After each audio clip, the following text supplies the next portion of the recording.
Okay, so let's dive into this. A story about how one of the world's most traditional, rule-bound sports was just thrown into absolute chaos. And it all started with a single, incredibly controversial decision on a summer afternoon in London. You know, in the entire history of Test cricket, we're talking over 140 years, more than 2,300 matches, only one has ever ended in a forfeit. Just one, ever.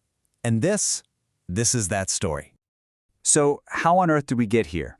To really get it, we've got to go back. Back to a really tense afternoon at the Oval Cricket Ground, August 2006.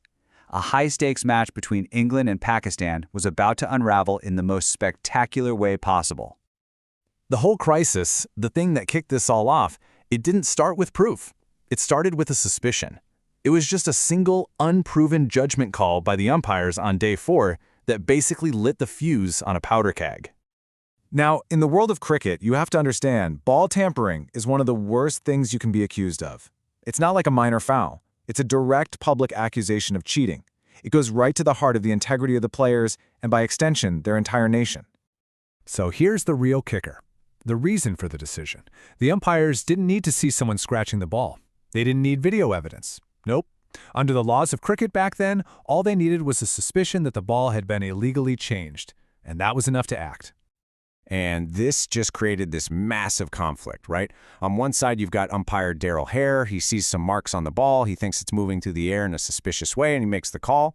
On the other side, you've got the entire Pakistan team saying, no way, this is just normal wear and tear, and they've got over 20 TV cameras that show nothing at all.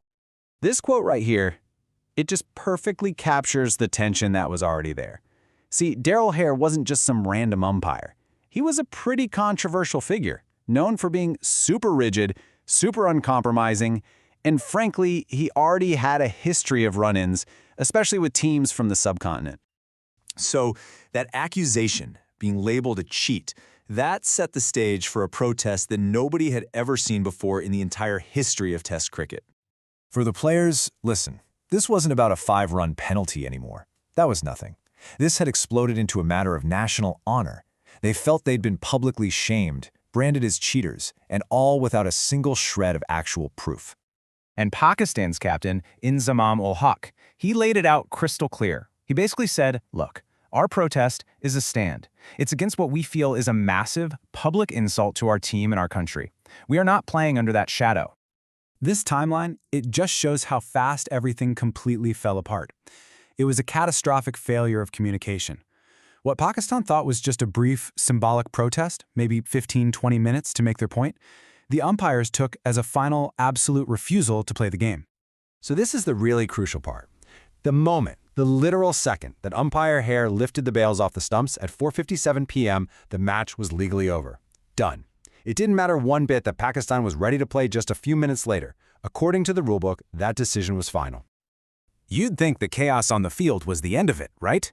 Oh no, that was just the beginning. The formal hearing that came next delivered a verdict so contradictory, so bizarre, it seemed like it was designed to make nobody happy. So they get to the hearing, and the whole ball tampering accusation just gets dismantled piece by piece.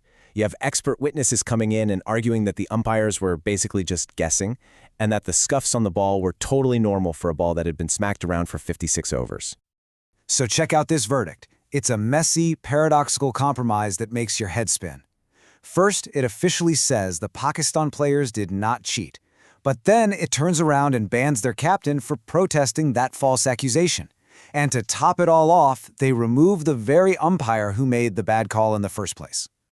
And just when you think this story can't get any crazier, this bombshell drops. A leaked email shows Darrell Hair offering to step down from the elite umpire panel for $500,000.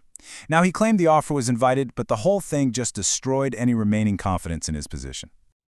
Believe it or not, the story still isn't over. Not even close.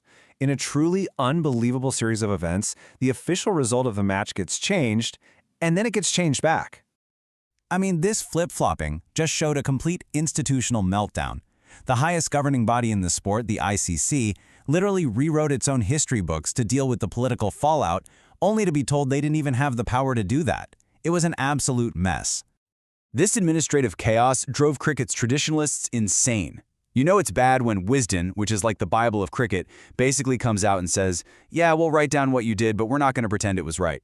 It left the official records of the sport in total disarray for years.